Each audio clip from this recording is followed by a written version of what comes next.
Welcome to the SoberQ podcast. Hello, my name's Barry and I'm an alcoholic. The question is, what are we deciding to do when we take step 3? I came to AA because my life was spinning out of control and I couldn't stop drinking. Step 1 was easy for me because it was a description of what I was experiencing. During my first couple of months of AA, I heard people speak whose situation had been far worse than my own. Most seemed very honest, and these people were not only sober, they were happy. It was fairly clear to me that they had found a way that I didn't yet understand. Something they had done or knew had restored them to sanity. On that basis alone, I believed in and accepted step 2. However, step 3 sent me into a spin. One characteristic of my personality is that I often make things far more complicated than they need to be. How was I to believe in God or some higher power? What is God? Does AA expect me to give up my brain and my common sense? They were the sort of thoughts that I was having. So I had a long extended period of time thinking about what God could be before I could move on. And the intellectual conclusions I reached were quite interesting to me, but they didn't show me how to live. They did not tell me how to bring that third step into my life. Another approach was clearly needed. During that time of mental meanderings, I had also been becoming more and more aware of the internal feelings that went with the choices I made. I was becoming more sensitive internally to the feelings I was having or to the thoughts I was having.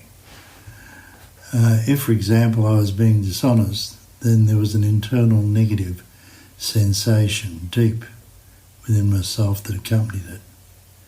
If I did something that was helpful or generous, I felt a sensation of wholeness, again at a depth within myself.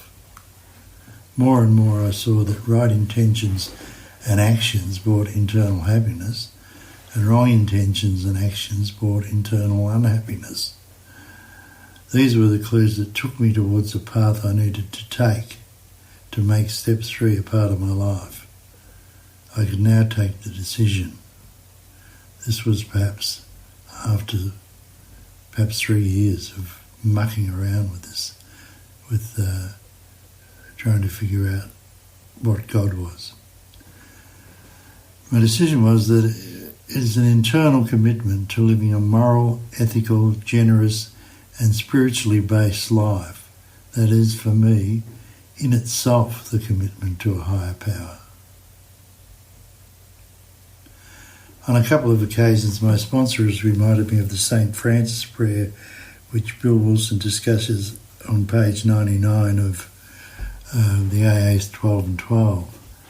That prayer seems an ultimate written expression of a commitment to the spiritual life and the type of example I need to follow. I often fail, of course, to perfectly live up to these principles. Emotions like jealousy and selfishness or a dented ego will temporarily upset my apple cart.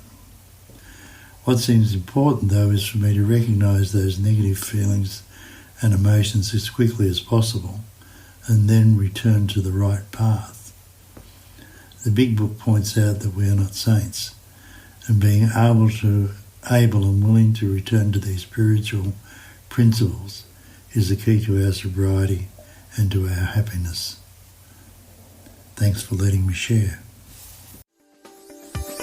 If you would like to share your experience on a recovery question, visit the SoberQ podcast website at soberq.com. Thanks for listening.